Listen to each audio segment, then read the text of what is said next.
بسم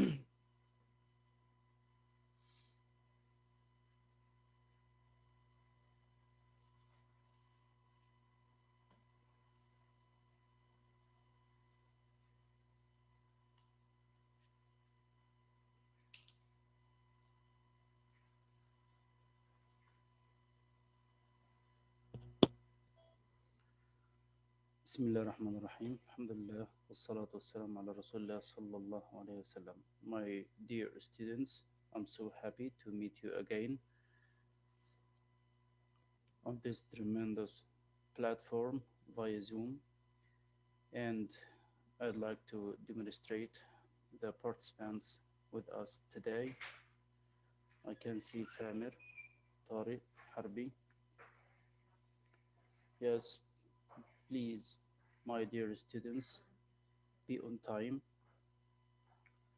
Try to participate on time, okay, because this is important.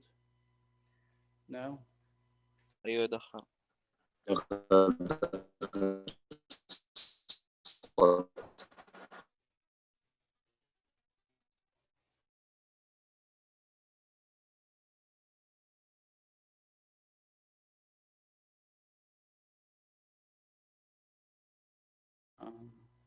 yes, my dear students, I want to know if my voice is clear or not. صوتك راخي يا سام.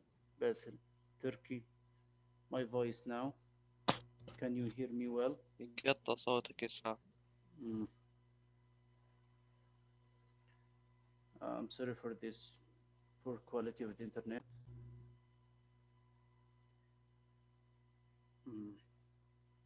صوتك مرة راخي. يعني الإنترنت بس شوية بيقطع وبيجي تاني، فهذا هو السبب. صوتك ضعيف ويقطع يا أستاذ. طيب صوتك ضعيف ويقطع يا أستاذ. إن شاء الله يتحسن حبيبي، بس بنشوف بس الإنترنت هو زي ما واضح قدامكم connected متصل، بس شوية بس كده إن شاء الله يتحسن. هو زي أمس كان كده وبعدين صار كويس يعني إن شاء الله. طيب كيف دحين؟ أستاذ ما عندنا شيء. سامعيني؟ مرة ما نسمعك، صوتك يجي شوي ويروح مرة. طيب انتظروني لحظة كده أسوي الموضوع ده كده إن شاء الله. دقيقة. إيه نسمعك يا أستاذ، بس الصوت يقطع، وغير كذا يا أستاذ واطي الصوت. الصوت واطي. طيب استنى.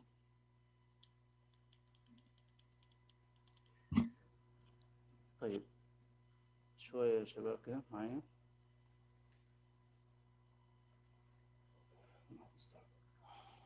يقطع الصوت يا أستاذ. طيب دقيقة بس دقيقة.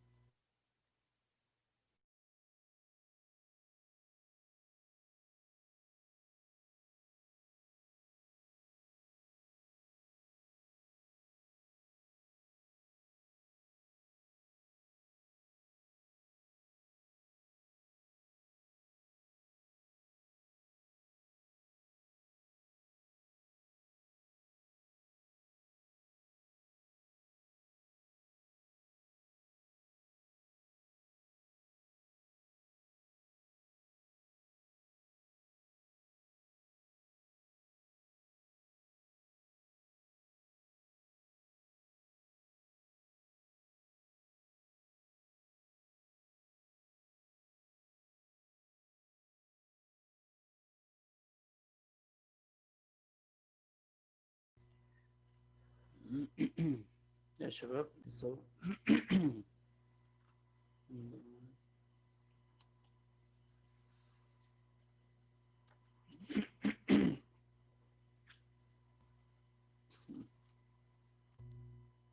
كيف يا شباب الآن؟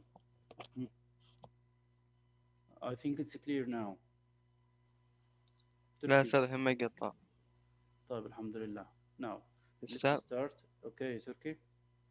أستاذ المنصة مو راضي يدخل نص الطلاب تقريبا نصهم، فداخلين من زوم يعني، يا ريت أستاذ تحضرنا يعني. حتى أنا يا أستاذ. يعني كيف أنا؟ أنا أستاذ. النص معلق يا أستاذ ودخلنا من زوم. دخلتوا من زوم؟ إيه. أيوه. طيب يعني حضرنا يا أستاذ عشان ما يغيبنا.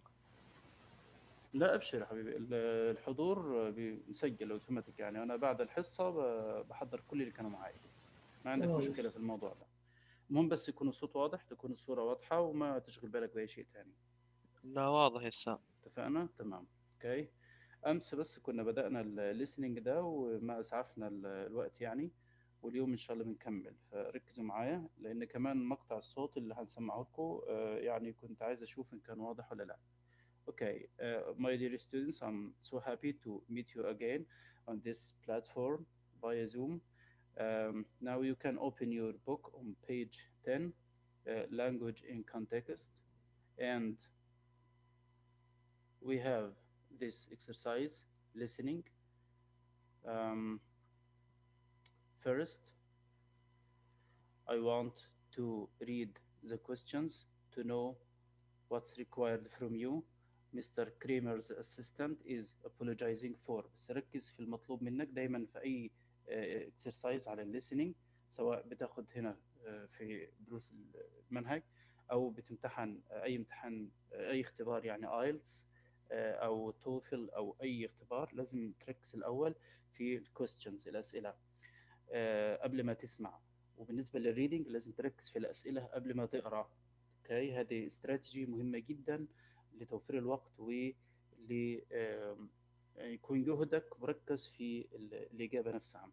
مستر كريمر's assistant is apologizing for. بيعتذر على إيه مستر كريمر's assistant؟ ومستر كريمر نفسه wants to. This is part one. Now we will listen to the text and you will answer later. This is the text. Okay, now listen.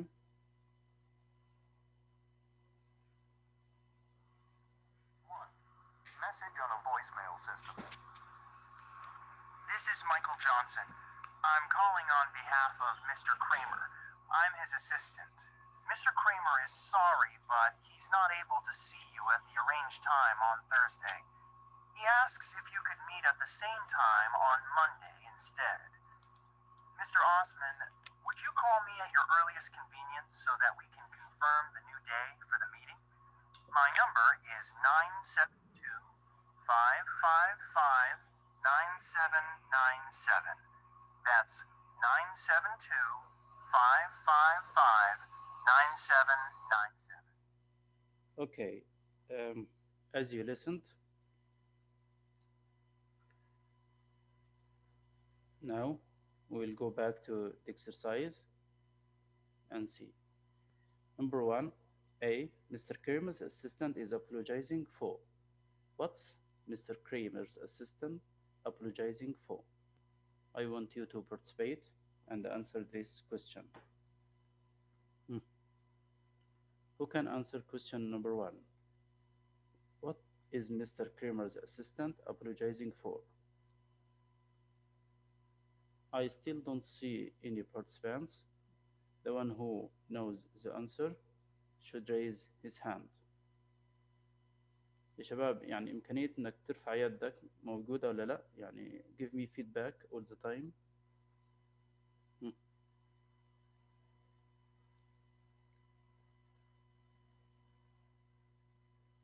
Yes. طب سمعني؟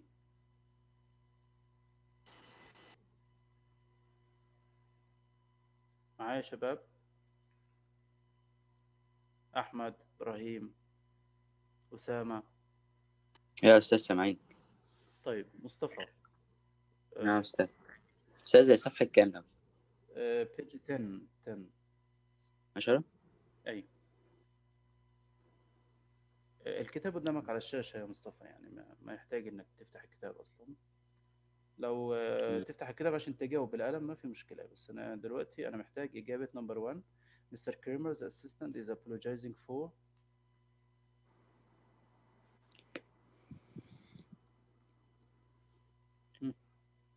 عشان بس كده يا أستاذ. أنت ما سمعتش النص صح؟ Mr. Kramer's assistant is apologized for changing the time of the appointment تمام. change the meeting to Changing Monday. the time of an appointment. Okay, thank you. Mr. Kramer wants to. Hmm. Okay, Mustafa, you can answer it too. Mr. Kramer wants to. Mr. Kramer wants to change the meeting to Monday at the same time. Okay, let's see. Yes, change the meeting to Monday at the same time. Now we will listen to part two. Part two, Nawal and Sabah are talking in a conversation. Nawal is thinking of. Sabah is looking forward to. Okay, now we will listen to the conversation between Sabah and Nawal.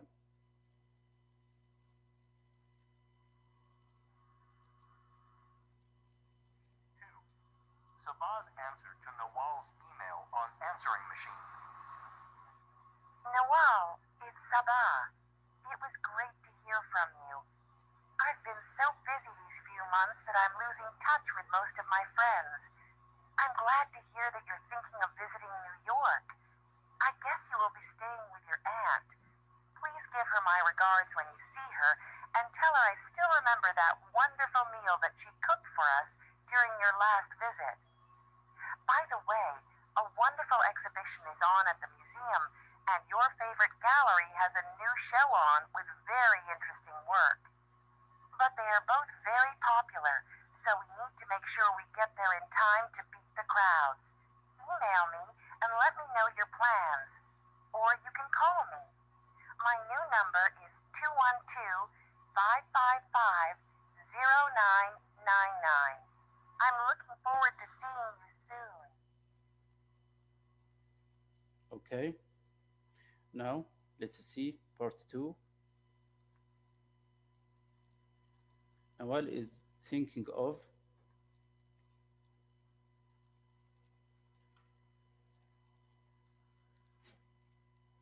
الشباب معايا؟ مصطفى. يا أستاذ. Okay, come on. Nawal is thinking of. Nawal is thinking of visiting New York. Okay, and Sabah is looking forward to. Sabah is looking forward to seeing Brenda. Seeing Brenda. Okay, number three. Amr is apologizing for not. At the end, Amr is thinking of. Now we will listen to Omar in this invitation. 3. Omar about an invitation to a friend's house. Hello? Hi, Ted. This is Omar. Is your brother in? Sorry, Omar. Ron isn't home right now. He'll probably be back in a little while. Can you give him a message, please? I was really looking forward to coming over, but I'm afraid I won't be able to make it. We have some relatives from Bahrain who are arriving tonight, and my parents asked me to keep my cousin company. Why don't you bring your cousin along? I'm sure Ron won't mind. That's really nice of you, Ted. I'll have to talk to my cousin first. I'll call back to let you know, and maybe Ron will be home then. I just want to check if he needs my game console. I'd be happy to bring it over for him. Okay, let's go back to the exercise again. Part 3. Omar is apologizing for not. ما في إلا مصطفى يا شباب.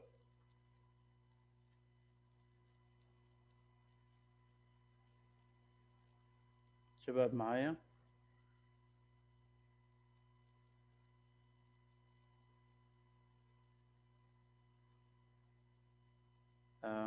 أحمد الحربي، إبراهيم الحازمي، أحمد إسماعيل، أسامة. ناس تثبت حضورها بالمشاركة، مو بس إنك حاضر الحصة.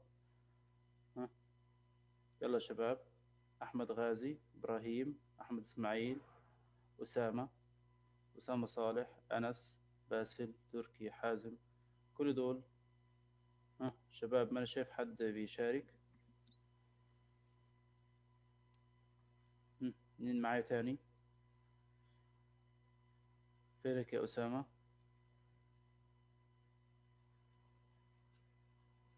هل في مشكلة في الصوت شباب؟ في مشكلة إنك تسوي raise hand؟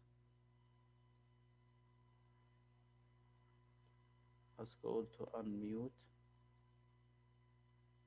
Okay, you can unmute your microphone. I said, Yusuf, okay, come on. I Yusuf, can you answer number 3? Omar is apologizing for not.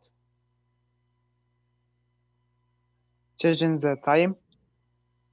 Okay, let's see. No, Omar is apologizing for not coming to Ron's house because he was invited, but he didn't come. Okay, Yusuf, at the end, Okay. Omar is thinking of. At the end, Omar is thinking of. What's Omar thinking of? أنا بالمناسبة بس أحب أنوه إن امتحانات أو تدريبات الليسننج دي مهمة جدا يا شباب.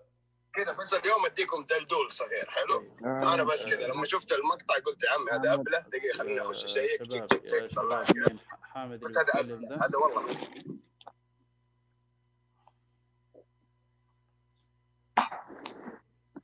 استاذ جاوب رقم 4. عبد العزيز تفضل. عبد العزيز نمبر 3.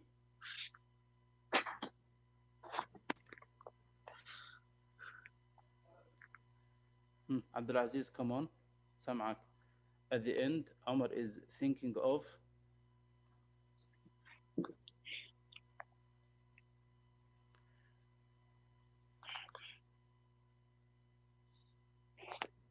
معايا؟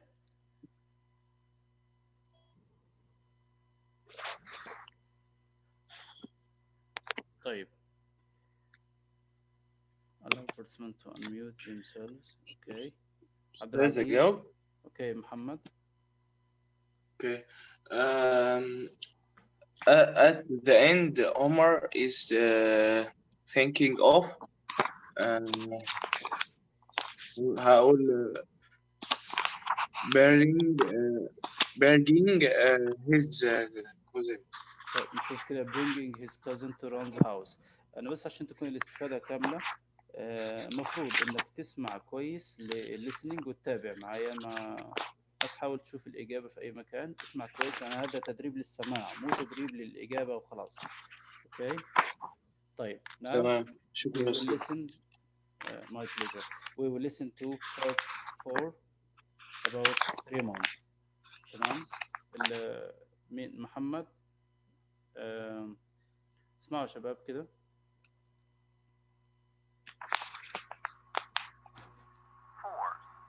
Raymond is giving an excuse for not doing homework. Mr. Jenkins, please excuse me for not handing in my history project today. I was so sick that I spent all day Saturday and Sunday in bed. Although I wasn't feeling well, I tried to finish the project. The trouble was, as soon as I sat at the computer, my head started to spin, so I went back to bed. Is it okay if I hand in the project in a couple of days?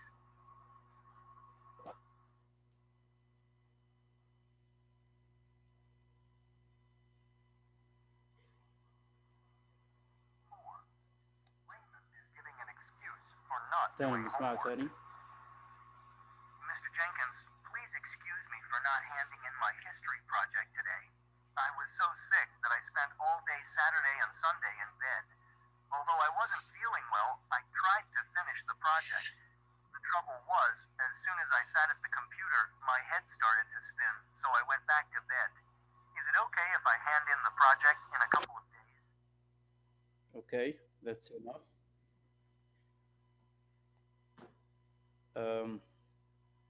الشباب اللي داخل باسم ما هو اسمه هذا أولا ما يصير، أنا هسوي له إزالة ويعتبر ما حضر معايا.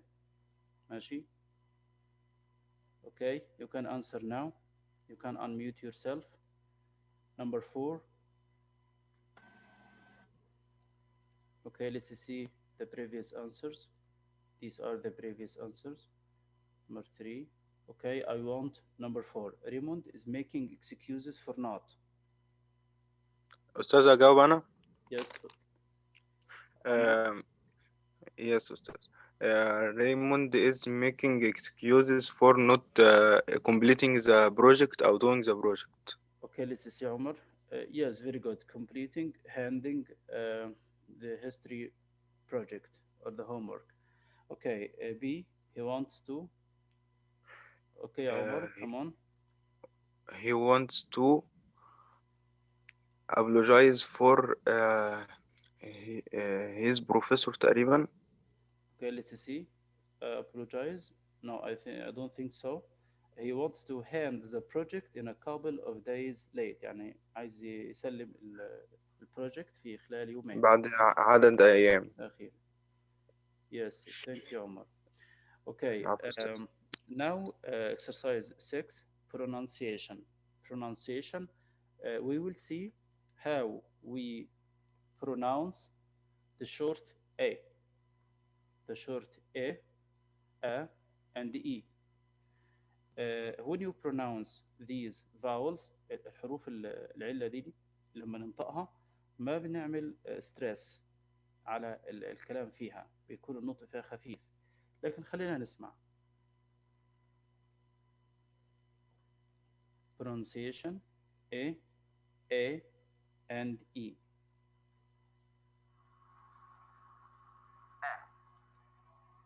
Send. Get. Letters. Happy. Spam. Congratulations. Wish. City. Interested. Okay. I'll pronounce them again. Send, get, letters. Happy, spam, congratulations, wish, city, interested. Okay, let's turn to the other exercise. This is a conversation between Abdullah and Ahmed. Concentrate well because you are asked to answer the questions later. في أسئلة على الكونفرسيشن دي هنحلها بعد ما نسمعها. Okay? Abdullah, thanks for inviting me to your graduation event. I was really looking forward to next Thursday night. I've been planning this event for ages. You're coming, aren't you? Well, Abdullah, I'm calling you up to explain. Unfortunately, I'm not going to be able to make it. No way! I refuse to accept that. I insist on your coming. I'm sorry, I really am. You see, it's my uncle's wedding, and they're having the whole family over for dinner. They expect me to be there, and I can't let them down. So, sneak out as soon as the dinner's over. I can't just walk out like that. Of course you can. Okay. But before we start, I want to explain some expressions. في بعض التعبيرات بس كده. أحمد إسماعيل. أيوة أحمد خير. طيب انتبه معايا بس كده. يعني for example no way no way مستحيل، يعني مستحيل أرفض، مستحيل أقبل إنك ترفض الدعوة. no way. برضو let them down يعني يحبط أو يخذل شخص، يعني ما يلبي له طلبه. let them down. okay, now we will turn to the other part. طبعا سمعنا ال conversation، هنشوف ال ending، التعبيرات اللي استخدمت معانا في ال conversation دي، نسمعها مع بعض كده.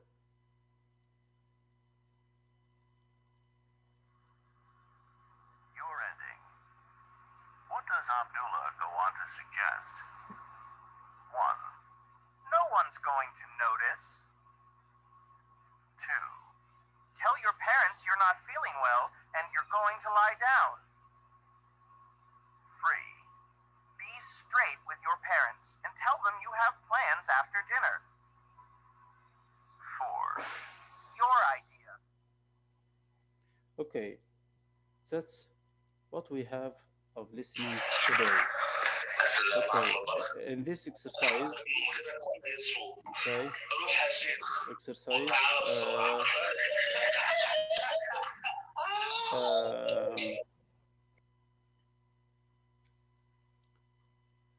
طيب, question number one, what was أحمد looking forward to؟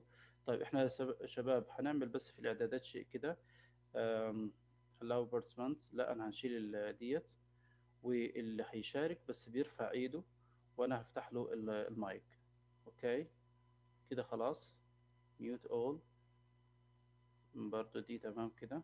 كده all muted.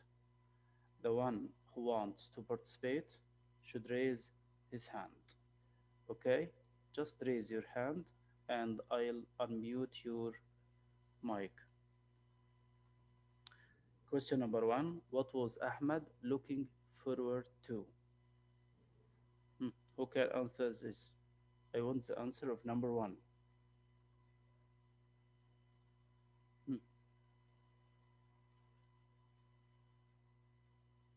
I can't see anyone raising his hand. Okay, let's see this answer. What was Ahmed looking forward to? Ahmed was looking forward to going to Abdullah's graduation event.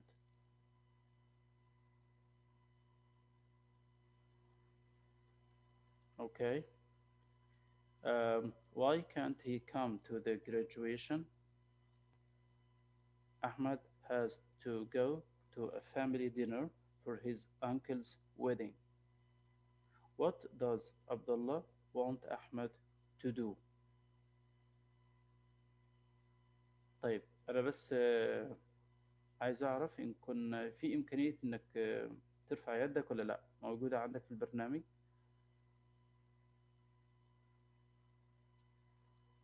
طيب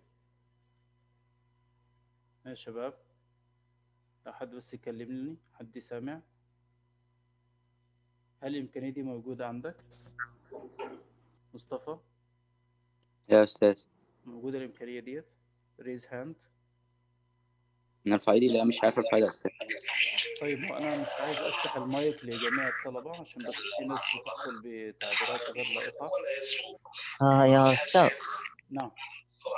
أستاذ ما يمديني أرفع يدي، في مشكلة حتى عند الطلاب. ما أنا برضو في نفس الوقت ما أنا عايز أفتح المايك لكل الطلبة مرة واحدة عشان بس نركز في الدرس، ما نسمح شيء خارج الدرس. يعني هذه صراحة يعني إشكالية. طيب الأمر لله، هنخلي المايك مفتوح للجميع، ماشي، بحيث الهدف بس المشاركة. أوكي انتهينا من التدريب ده. What does Abdullah want Ahmed to do? He wants Ahmed to leave the dinner today. Okay, that's enough for this lesson. Okay, and I'll turn to another part of the lesson. This part is review. I'll revise some vocabulary and some grammar that we have learned. هنا بقى محتاجين مشاركة كتير، نركز على الجزء ده. Okay. Choose the correct answer. Choose the correct answer. برضو تاني شايفين مين ذا يا أستاذ؟ شايفين والله يا عم داخل باسم ما هو اسمه، لكن كل يا ده أستاذ طيب قفل المايك. اللمبي اطرد يا أستاذ. يعني أستاذ اطرد. طب انتوا عارفين اسمه؟ ما هو بيدخل وبعدين بيسوي خروج تاني من البرنامج. فين اسمه؟ يا أستاذ أنت تذكر يا أستاذ، لو تسكر المايك واللي يبغى يجاوب يكتب في الشات. يكتب فين؟ في الشات أستاذ يقول. في الشات أستاذ. بس يعني بياخد وقت طويل يعني. أيوة. طيب عشان كذا إيش إيه الأفضل يعني إنه ننفذ أستاذ. نعم. خلاص هو باقي بس حوالي 9 دقايق على انتهاء الحصة. هنحاول نجاوب الأسئلة ديت، ماشي. اوكي يا شباب معايا؟ معك اسمع. Choose the correct answer from A, B, C or D. The project help it finish it on time. Funding, writing, getting, using. Yes. أقدر أجاوب أستاذ؟ Yes. محمد. funding أستاذ. funding. Let's see. Yes, number 1 is correct. Funding. Number 2, the of service needs a lot of money to supply us with what we need. Writer, rider, player, supplier. Yes. جواب. ما في الا محمد. اوكي محمد. أجاوب يا أستاذ. اوكي محمد خلاص. supplier. Yes, very good. Number 3. The mail we don't need is put in the mail. Litter, junk, garbage, letter. Who can answer question number 3?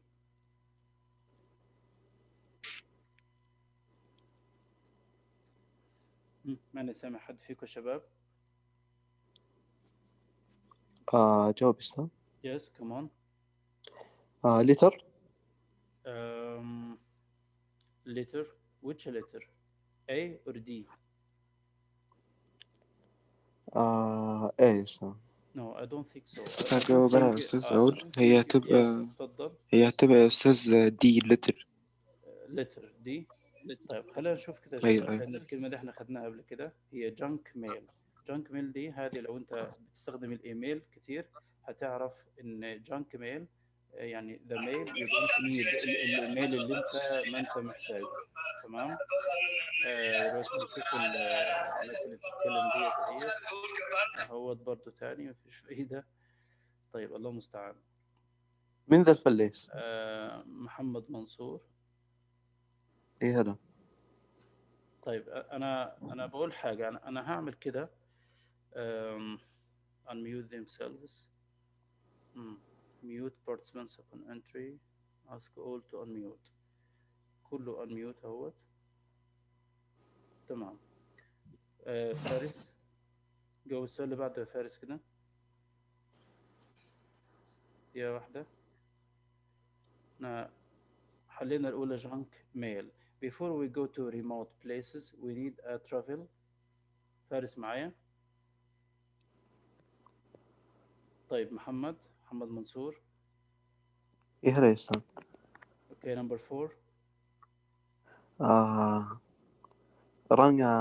arrangement. Arrangement. Arrangement. Yes, very good. Number 5. Will my visit you? I can come another time. Number 5. Okay, يوسف. استنى يوسف دقيقة يوسف استنى. ماشي. أحمد إسماعيل لأنه كتير يعني ما جاوب معنا. أحمد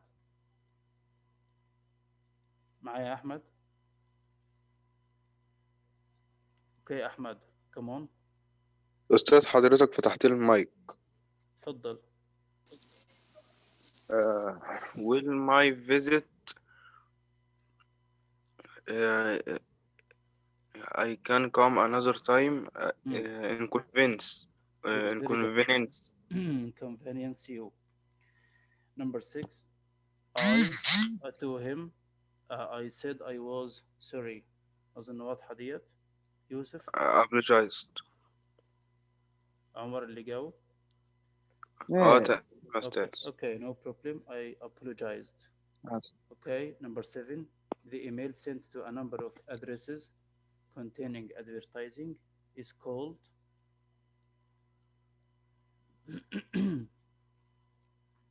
يوسف. يا أستاذ معقول. The email sent to a number of addresses containing advertising. الإيميل اللي بيكون فيه إعلانات كتير وما يكون مرغوب فيه is called. الخيارات مش عارف الترجمة بتاعها. طيب حد تاني. I want another one to answer. أحمد إسماعيل.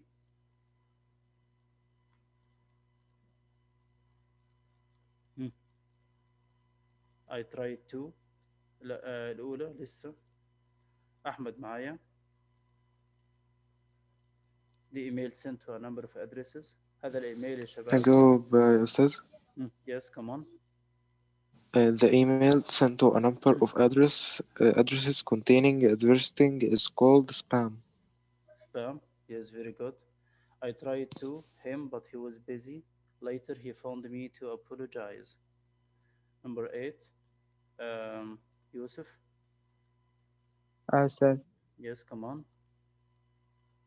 I tired ماشي. Hmm. But he was busy.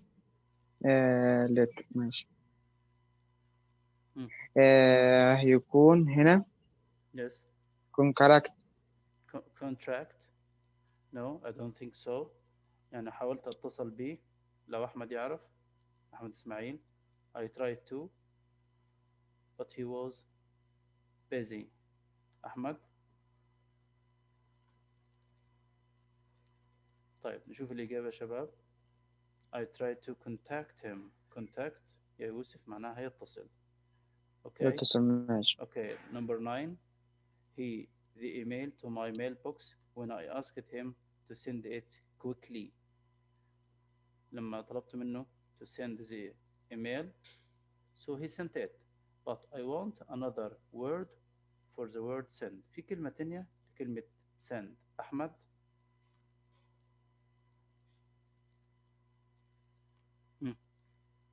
أحمد إسماعيل. You're still with me? Quickly شباب. طيب أحمد, your mic is on. Okay, because of the short time I'll answer it. He dispatched the email. يعني أرسل الإيميل. Number 10. A lot of countries أقول يا أستاذ رقم 10. No, yes. Number 10. Omar. A lot of countries import oil from Saudi Arabia. Yeah, thank you Omar. A lot of countries import oil from Saudi Arabia. في الأخير بس في آخر دقيقة هنراجع الجرامر. Okay. He used to up early when he was still a student. Yes.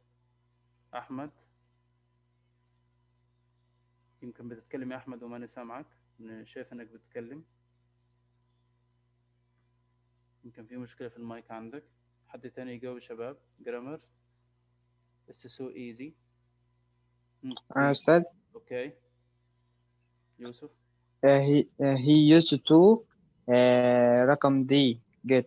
Yes, get up early when he was still a student. Okay, number 2. She is tired going to school every day. She is tired. Okay, Yusuf. Doubt. Yes. She tired رقم A Of. Okay, very good. خلاص كده انتهى الدرس اليوم. Thank you very much for your participation. Today we took a listening exercise. After that, we made a review for vocabulary and grammar. Thank you for good participation يا أستاذ. and listening, and see you next time إن شاء الله. تفضل. في حد عنده استفسار؟ يا أستاذ معلش ممكن تبقى حضرني لأن داخل من الزوم مش من المنصة. طيب أنت واضح عندي يا مصطفى إنك حاضر، ما عندك أي مشكلة. تمام. Thank you. See you next time إن شاء الله.